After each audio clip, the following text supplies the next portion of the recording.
So welcome everybody to this week's Geo Seminar, which is a momentous occasion. It's a DGEL. But before I get started, just let you know that I'm Andrew Heap from the Chief of Minerals, Energy and Groundwater Division, and I'm very honoured today to be your host today for the DGEL, which is from some people in my division. So looking forward to that. Before we get started, I'd just like to acknowledge that Geoscience Australia acknowledges the traditional owners and custodians of country throughout Australia and acknowledges their continuing connection to land, water, sky and community. As we work across Australia, we recognise the lands and traditional owners and custodians throughout Australia, and as we travel, we listen, we learn and we share respectfully. Acknowledging First Nations people's continuing connection to land, waters and community helps us understand the importance of the land, waters and sky, and therefore we repay our respects to their people, the cultures and the elders past and present. So welcome to the third Geoscience Australia Distinguished Lecture of 2025. The DGELs, as they're known colloquially, is a prestigious recognition of the major achievements and contributions the presenters have made to the discipline of earth science. And today, we have a fantastic seminar that will be presented by Nadej, Steph and Meredith from, as I said, from the MEG division. And they will take us through the journey they've been on to create a national scale 3D model of Australia's major geological units to enhance our understanding of groundwater systems. So Geoscience Australia has been developing a national scale 3D model of its country's major geological units to enhance the understanding of Australia's groundwater systems. This project, which was driven under Strategy 2028 as part of our previous Exploring for the Future program and currently being progressed as well under the Resourcing Australia's Prosperity Initiative, enables scientists to analyse the connections between underground water sources, rock layers and other natural resources. By integrating key geological and groundwater data into a unified framework, the model improves how we study and assist in managing water resources across Australia. It also helps us update public databases, ensure data consistency, and refines assessment methods for multidisciplinary projects that are continent-wide. The model reveals potential links between geological units, aquifers, and their interactions with natural resources, guiding future decisions by government, industry, and communities on water use, environmental policies, and resource exploration. And most importantly, it will help us ensure Australia has sustainable water supplies for the future, and you'll hear more about that throughout the talk. But before I invite our team up, just a little bit about each of them. So Nadej is a senior basin analyst in the groundwater team at Geoscience Australia with over 20 years of experience and holds an MSc and PhD in geology and geophysics from the University of Paris. Since joining Geoscience Australia, she has contributed to offshore petroleum prospectivity, seepage studies, CO2 storage potential, and onshore and offshore geological 3D mapping. She now leads the National 3D Groundwater Systems Mapping Team, applying her multidisciplinary expertise to integrate data and foster collaboration across geoscience domains. Then we have Steph Hawkins, who is a geoscience data analyst in the Information Services section here at Geoscience Australia in the MEG division. And Steph holds a Master of Resources in Geophysics and a Bachelor of Arts and Science in Geology and Geophysics from Macquarie University. At Geoscience Australia, she has contributed to development of internal databases, and in particular the hydrochemistry and critical minerals databases, and now leads a team that manages mineral, energy and groundwater data to support the RAP initiative objectives. And then we have Meredith Orr, who holds a PhD in Earth Sciences from the University of Melbourne and gained 10 years experience at Monash University as a Monash University lecturer before joining Geoscience Australia. She contributed to the Trusted Environmental and Geological Information Program, the Geological and Bioregional Assessment Program, and Energy Resources Advice before building relationships with First Nations Australians and organisations working towards geoscience partnerships that support land and sea country management. Please join me in welcoming the team to the stage. Thank you.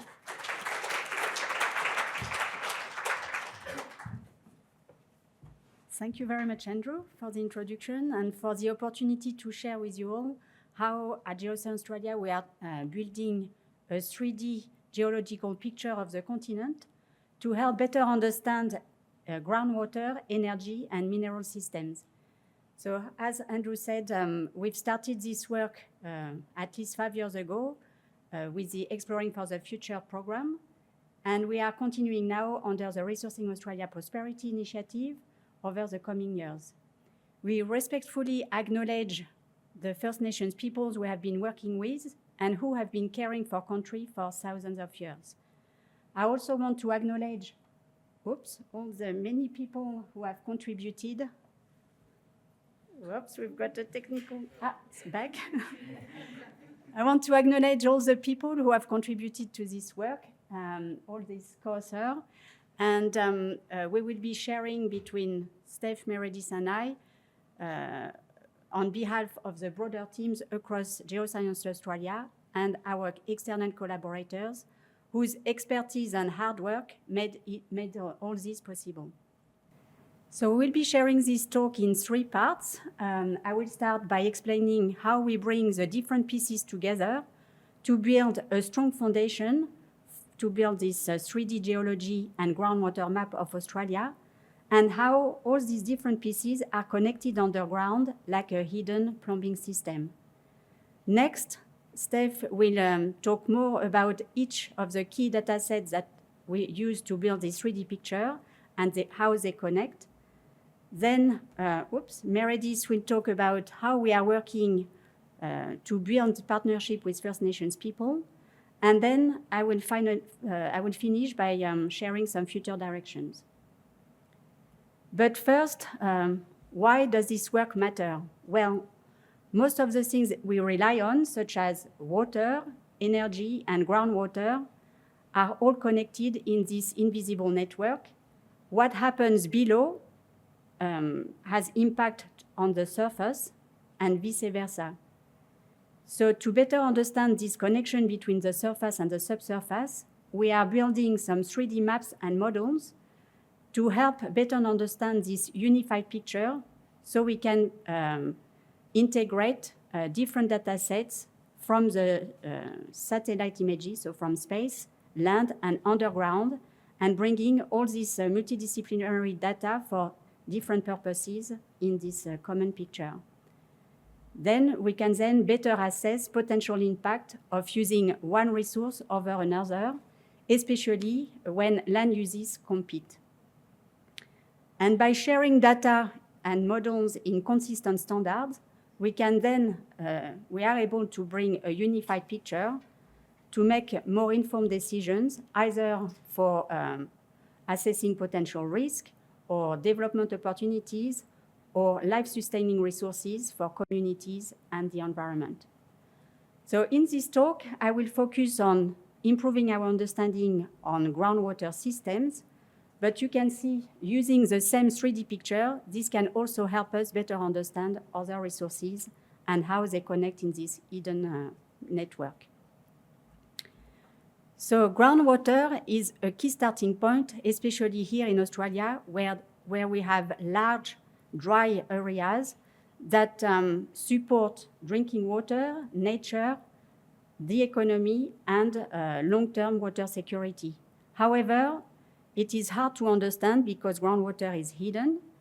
On these images from Central Australia, you can rarely see water flowing at the surface, even after those recent rainfalls, because water travels underground and occasionally comes back to the surface.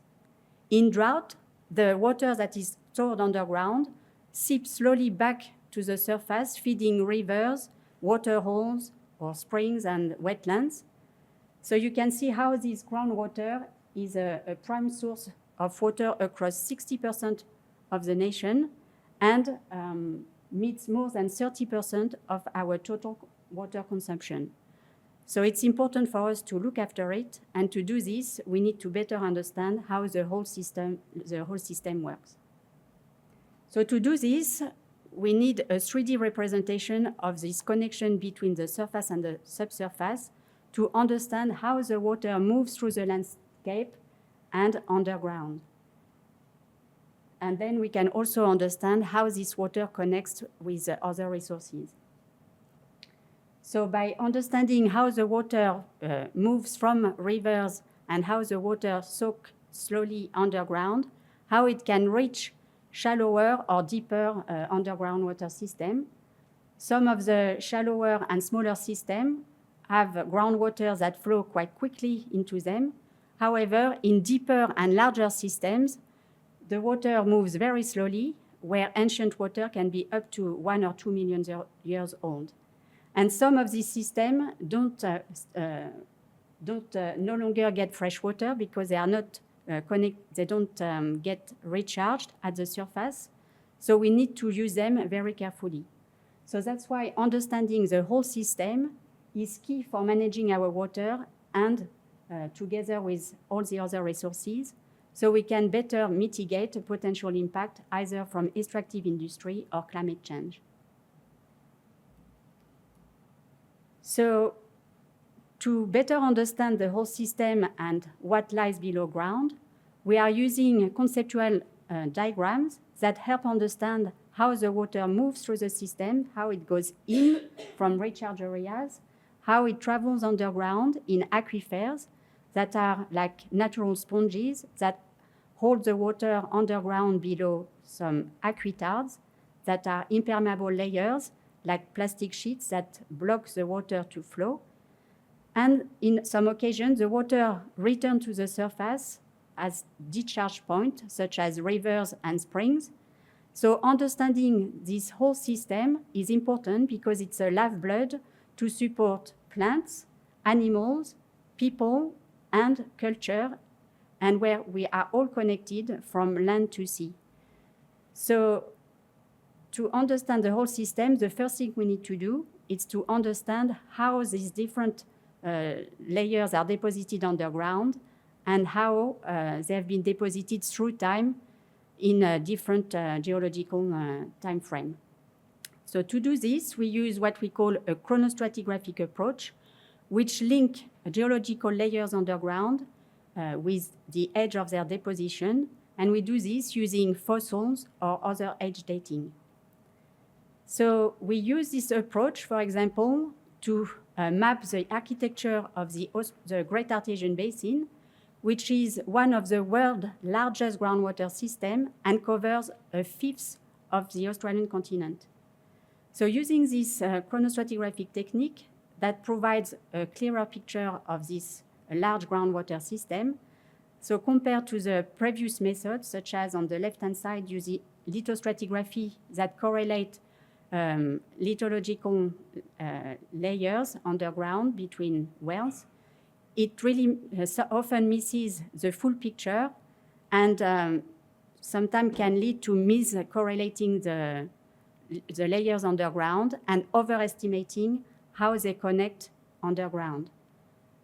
However, using chronostratigraphy, we add another information, which is the age of deposition of each of these layers in addition to their lithology. So we have a better representation of their geometry and how water travel underground.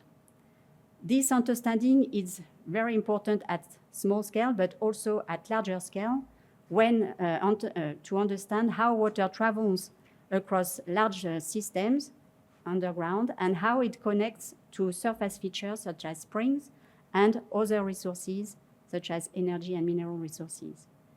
So using this new approach, we can then better understand the whole system and manage our water and other resources more efficiently across different regions and across jurisdictions.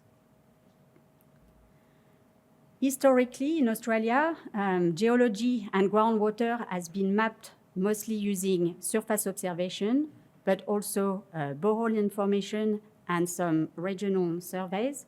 But we were lacking a way to integrate all this data consistently to have this unified picture. More recently, scientists have been collecting different types of data, trying to integrate all this data to cover the whole continental picture, to image different depths of this continent, but we are still lacking a way to integrate all these different layers in a 3D picture to understand how all these layers are interconnected to better understand our natural resources. Especially how we can understand water, for example, how it it's distributed across large systems such as the Great Artesian Basin that is overlain by the Catitonda-Laquer Basin, and how this system could be connected with underlying basins that are the focus of multi-commodity assessment, and even underlying deeper basins that are also the focus of other resources assessment. So understanding the depth and connectivity of this layer is important. So we are bringing all this 2D information in a 3D domain to get this 3D picture. And this helps us to better understand the distribution, characteristic, and connections of layers, and therefore aquifers and aquifers, to improve our understanding of groundwater systems. And we do this by integrating multi-data sets at different scales from multi-agencies, either from legacy data or newly acquired data. And by bringing all this data in a consistent manner, we can produce a cohesive picture for everyone to use for different purposes. And this can be used to provide this regional context for more local scale investigation. So this, we can use this for national for national management approach or assessment or way of communicating across jurisdiction. However, we've been, to build this cohesive picture, we faced multiple challenges due to the fragmented nature of the data that are either of different quality or different coverage with different interpretation, different scale. So to do this, we use this chronostratigraphic approach that correlate geological layers of the same age with depth. So we can better understand how these layers are deposited underground, to help understand how these layers extend across large distances, such as here the Hutton Aquifer, which is a major aquifer that extends across the whole Great Artesian Basin. And similarly, it also helps us to delineate layers that have different name subdivision to better understand their internal variability that help better understand how the water flows through the system. So by building this standard terminology, we can better manage water, but also other resources at large scales and across jurisdictions. In addition to the borehole, we are also integrating with other data sets, such as geophysical data and geological data and chemical data, so from airborne electromagnetic data, seismic data, gravity and mag, layer geology, and water chemistry. By bringing all these data together in a common space and in a 3D domain, integrating the interpretation using a chronostratigraphic framework and linking to national databases, we can then update the information more efficiently, and this helps us to map consistently surfaces across the continent that correlate either with some important geological event that are recorded in the underground layers, but also match with the top and the base of aquifers and aquitard. We can also map major structures and facies distributions that influence how the water travels underground. And we bring all this information to build those conceptual models that help us with decision-making for different purposes. So for example, in the Great Artesian Basin, we have undertaken an extensive data compilation and processing to ensure that all the data we use in the model are publicly accessible, easy to find, consistent, and quality checked. So we were saying that using all this data, we were able to build this 3D model from the basement, what we call a very deep layer underground, and going through all the layers up to the surface. All of the layers, going through all the units across the Great Artesian Basin and the overlying Laquer Basin.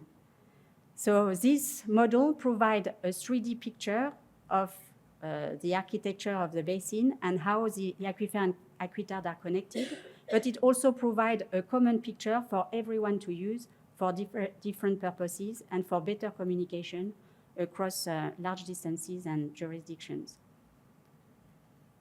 So we can also use the model to help better understand the distribution of the different geological packages through time that help us inform how we can better predict where natural resources are and how they are connected underground. And this is done through the compiling what we call paleogeographic maps. And using the new information from the model, we can update these systems. So for example, on the maps here, the orange and brown colors represent ancient rivers and delta that were deposited during the Jurassic and Cretaceous, which is a long time ago, between 200 and 65 million years. And by refining the distribution of this system using the model, we can better understand how potential resources have been, where they are and where their depth is. Now using the 3D model, we can have this layering detail that we were missing. So for example, in the Great Artesian Basin, the Hutton Sandstone and the Kaneohe are major aquifers, but they also serve in some areas as oil reservoir and potential target for CO2 storage. Similarly, the overlying Tullabuk formation is an aquitard, but also old vanadium, which is a critical mineral that is used in batteries. So you can see by using chronostratigraphy that link basin evolution to the geological time and link it to global geological and climatic events, we can use this method to better target valuable resources in Australia. So from the Great Artesian Basin, we continued updating the understanding of the plumbing system consistently by revising the chronostratigraphy. And this is based on compiling thousands of biostratigraphic data that helps provide the edge constraint, but also compiling thousands of borehole log data that provides the depth constraint. And by bringing the two together, we can better understand the chronostratigraphic layers, how they were deposited through time and depth, shown at the top. This helps us then to better understand their internal lithological variability. And then this helps us to better understand how we can classify these layers either as aquifers or aquitard and where the water could flow underground.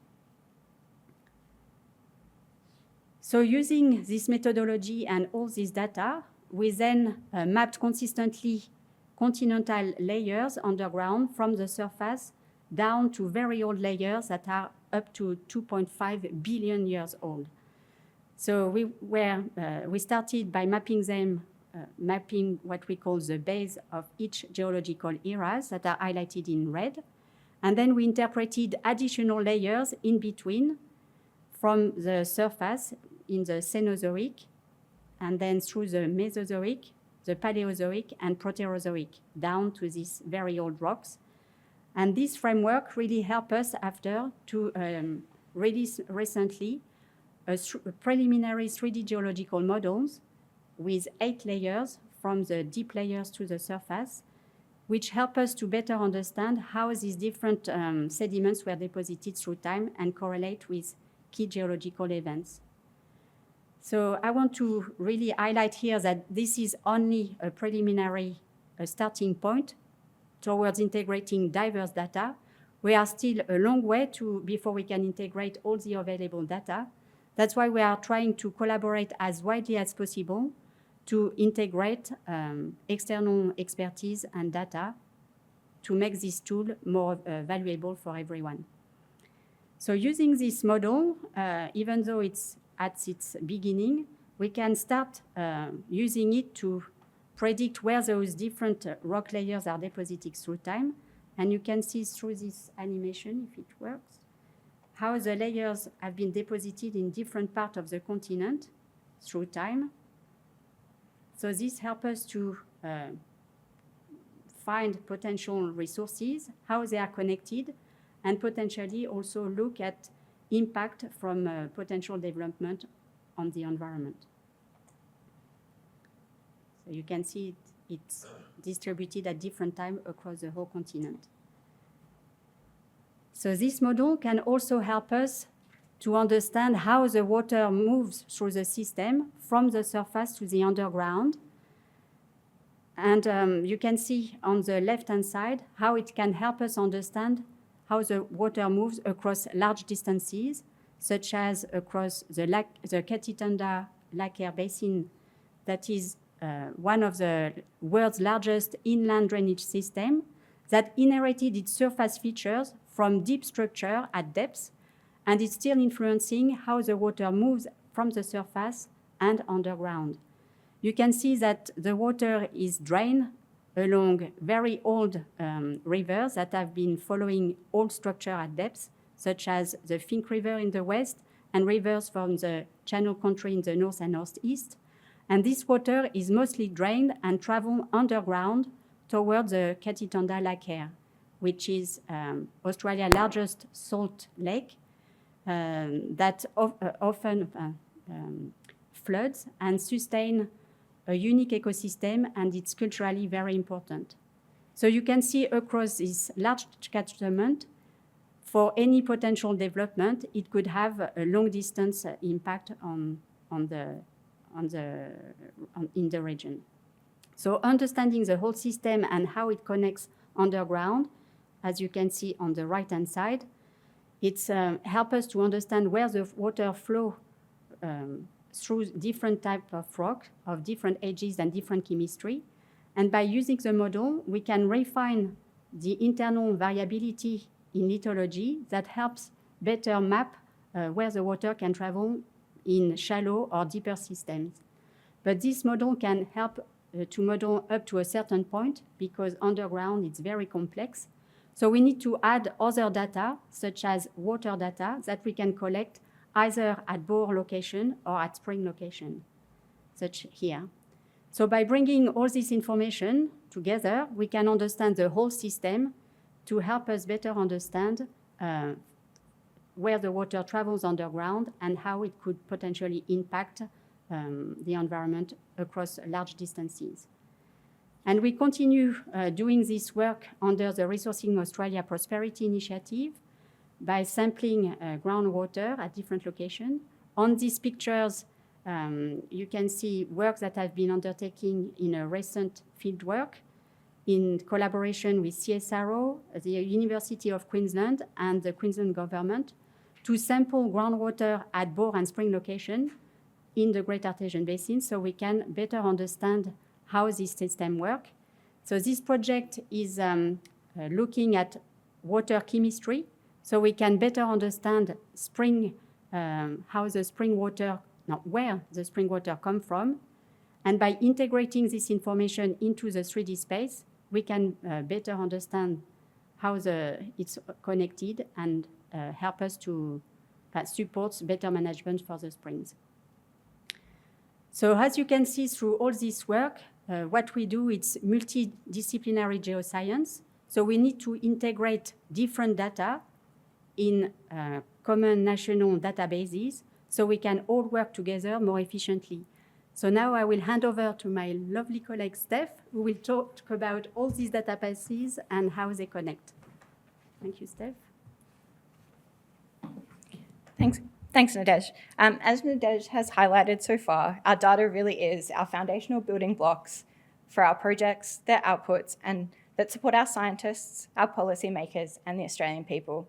We have many different agencies collecting, managing, and utilising similar data sets for their own needs. This has resulted, as Nadej highlighted earlier, diverse levels of data maturity across these agencies.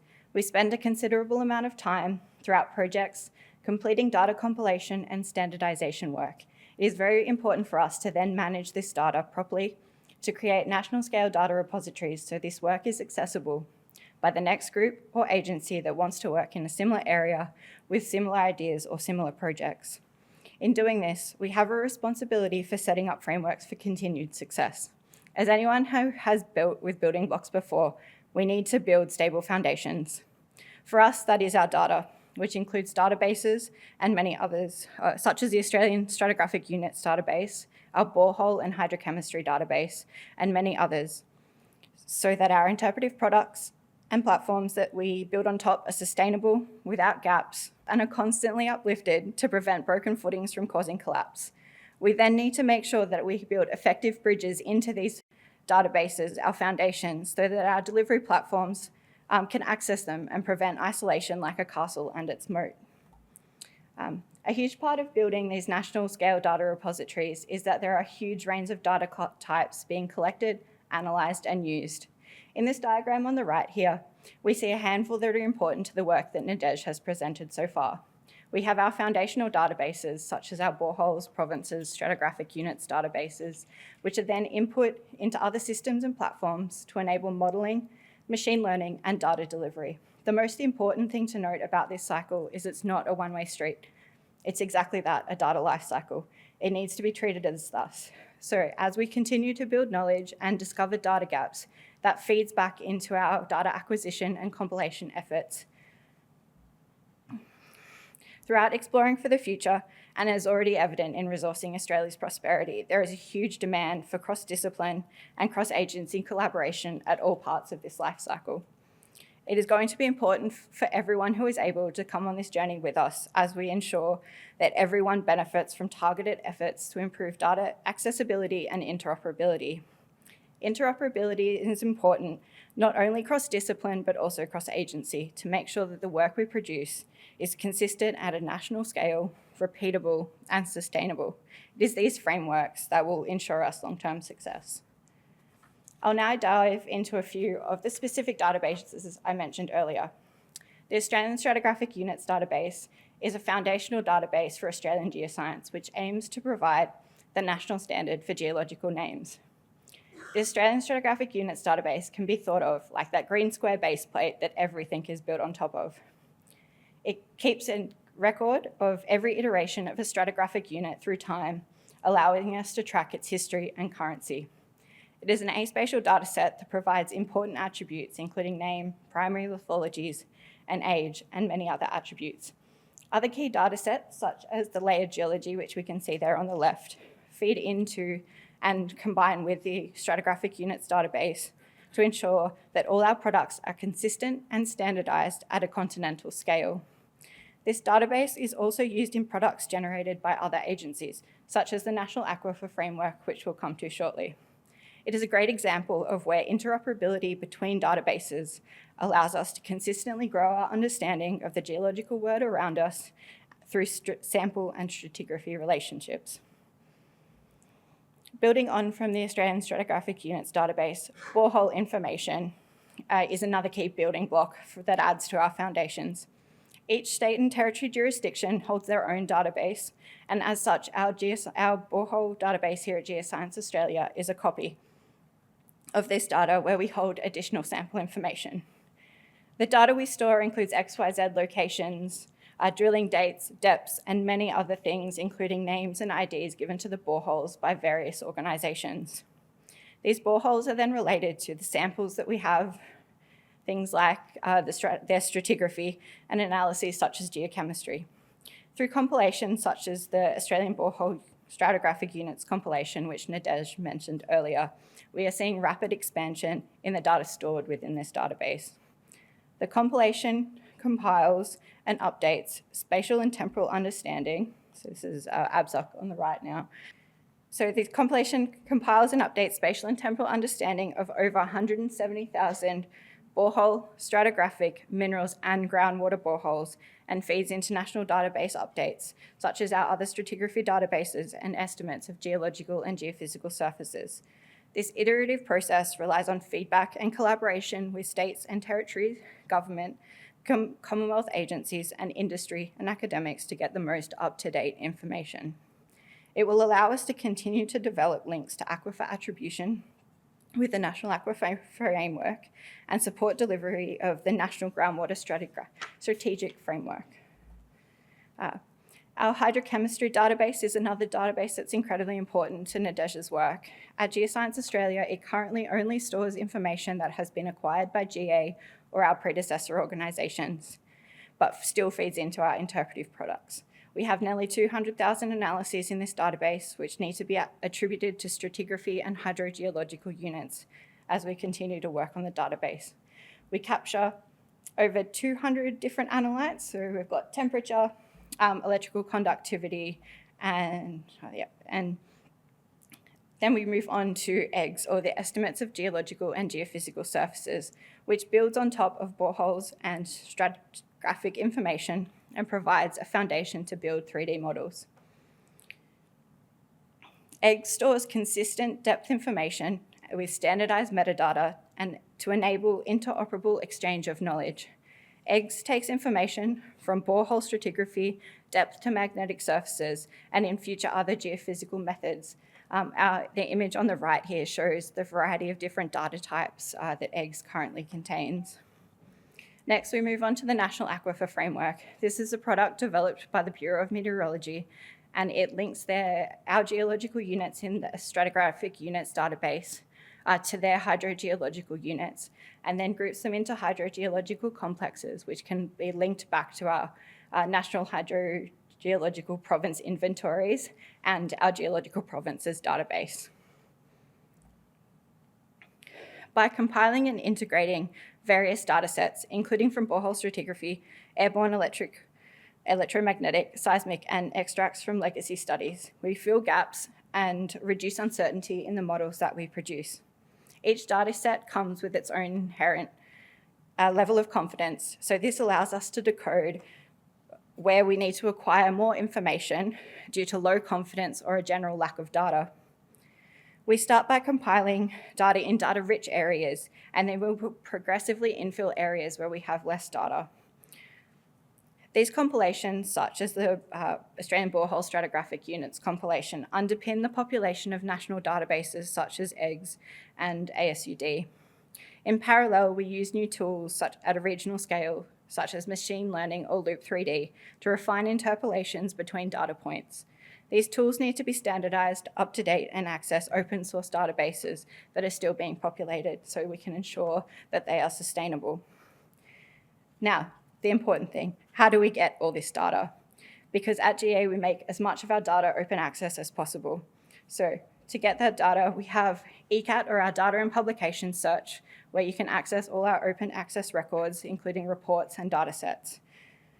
We then have our web services, which you can access at services.ga.gov.au, or find their file in ECAT, which you can plug these services into GIS or other coding softwares to allow you to access the data. We also have our GA vocabularies, which is constantly being updated with our lookup tables and lists from our databases. We then have the Geoscience Australia portal, where you can access all of the data sets that I've mentioned so far, in particular our boreholes layers, our layers from EGS, so estimates of geophysical and geological surfaces, and our hydrochemistry data sets. So that's everything on the data front. So I'd now like to pass to Meredith to talk about our partnerships with First Nations people.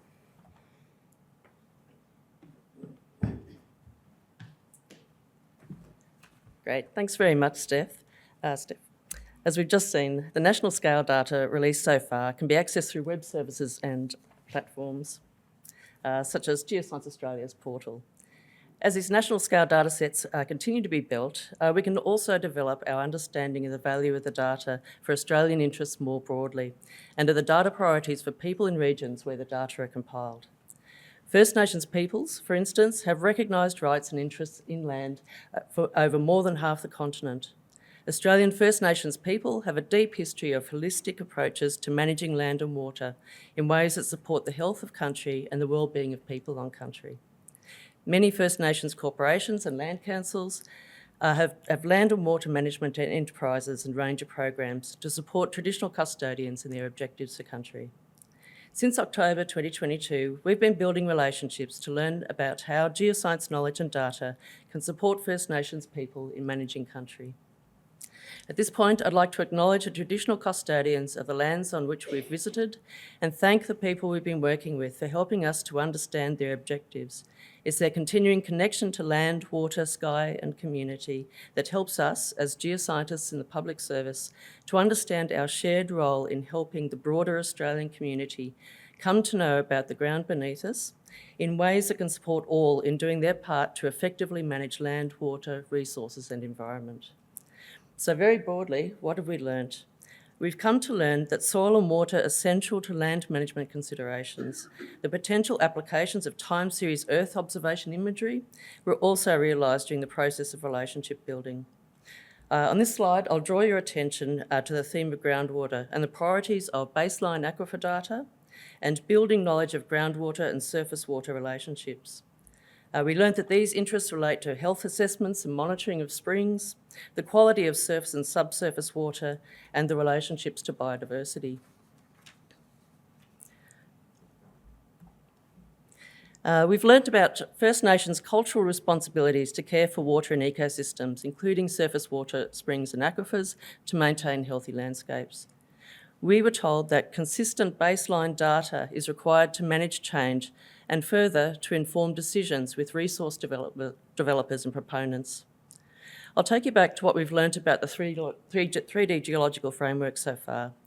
Earlier, Nadej explained that understanding and mapping underground geology in 3D is valuable to understand relationships between surface and subsurface systems, and that environmental changes and human activities in one area can affect other areas due to the underground water connections.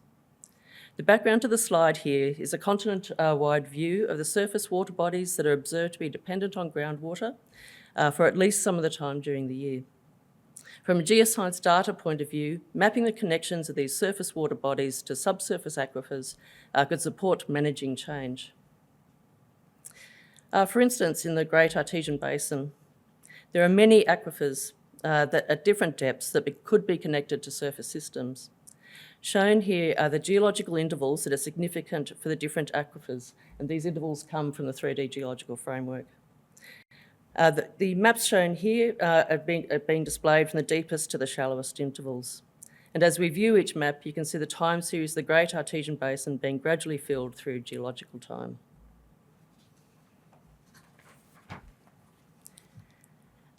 If we look closer at one of these intervals, this is one of the depth maps that helped the team assign the aquifer in this geological interval to the water bores that intersect it and draw water from it.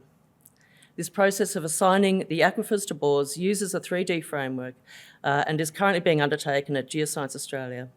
The aim is to record for each bore the aquifer that it accesses. When completed, this will be an important framework for understanding connections and relationships across regions for resources and land management. This, however, is not the end of the story. Baseline water data from aquifers is a priority requirement that was communicated to us by First Nations managers of country in this region. Another program at Geoscience Australia investigated the water data in the region that could be used for baseline purposes. The program used these 3D framework intervals and compiled the existing water data for each of the aquifers. It was found there was not enough water data collected and recorded from the inland aquifers to provide maps of baseline water data with confidence. In fact, there was little to no confidence in the maps of water levels, as shown here, and also water properties for most of the aquifers in the inland regions, as shown here in the beige and the sort of brownish orange colour on the map.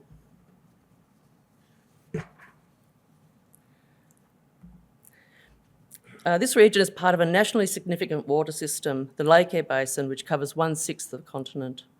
The lack of high-quality baseline aquifer data in this region in one sense may be an impediment, but in this case it represents an opportunity to build data according to the priorities of land managers in these regions, including First Nations peoples who undertake holistic management of country. We're working with the First Nations Lake Eyre Basin Rangers program, which maintains natural and cultural values across the expanse of the Lake Eyre Drainage Basin in Queensland, with traditional custodians and other key partners. The Ranger program is overseen by the Georgina Diamantina Cooper Aboriginal Group, which is a collective of traditional custodian representatives from the countries across the major catchment areas of Western Queensland. So the following words that I'll read out are not from Geoscience Australia, but they're summarised from a senior traditional custodian of the Lake Eyre Basin region. His words in summary are, the Lake Eyre Basin is one of 3 major inland flowing systems in the world. Not much is known in terms of data or the understanding of the Great Artesian Basin and Lake Eyre Basin relationship.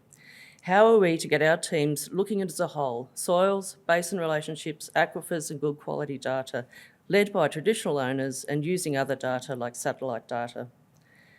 So that statement is also the position of Geoscience Australia. Together with the Ranger program, we recognise the opportunity to build a partnership that creates fundamental and baseline data. The Lake Eyre Basin Rangers are working with us to build the Rangers' capability to collect aquifer data in the Lake Eyre Basin region of Queensland, including measurements of water levels and water properties. So shown here are images from the groundwater training that we've undertaken with the Rangers. These activities are being conducted across the breadth of the Lake Eyre Basin from Longreach to Birdsville, and also in the north in the Mount Isa region.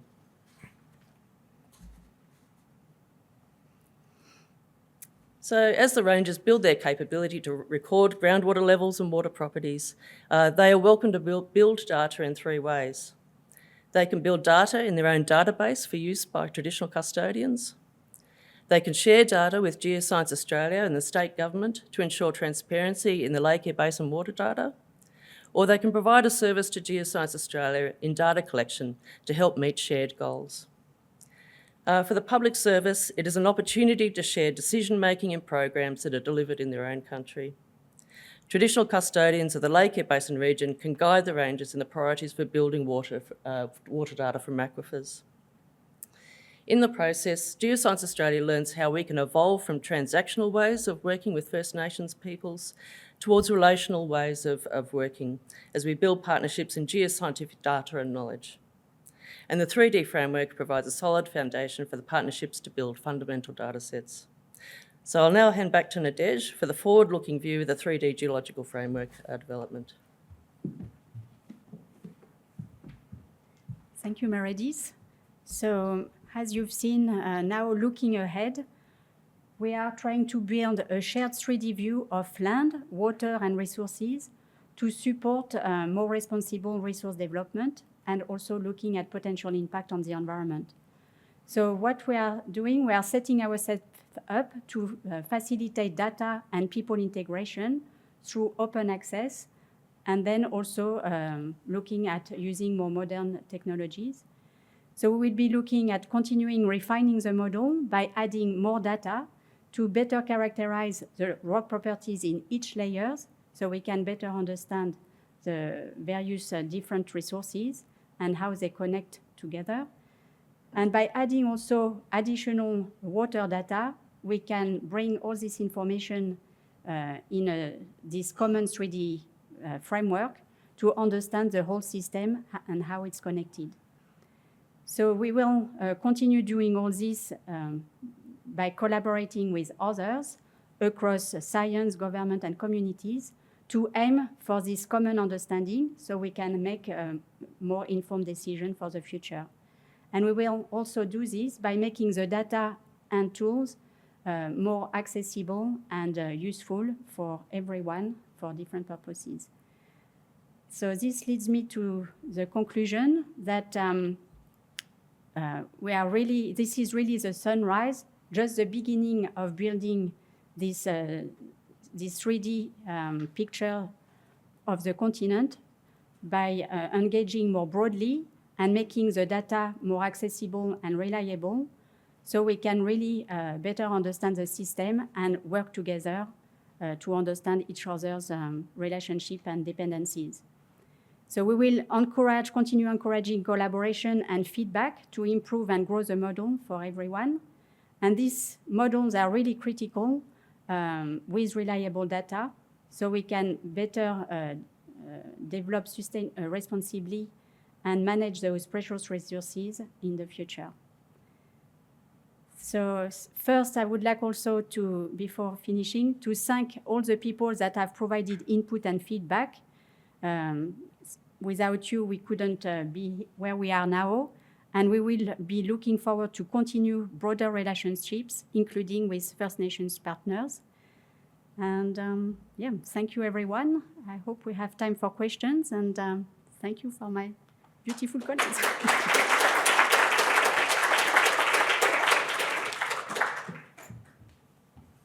Thanks, Des, Steph, and Meredith for a fascinating presentation. It just shows the power of this organisation when you bring all the different bits of it together, and also that we can have tangible benefits to the communities that mean a lot to us.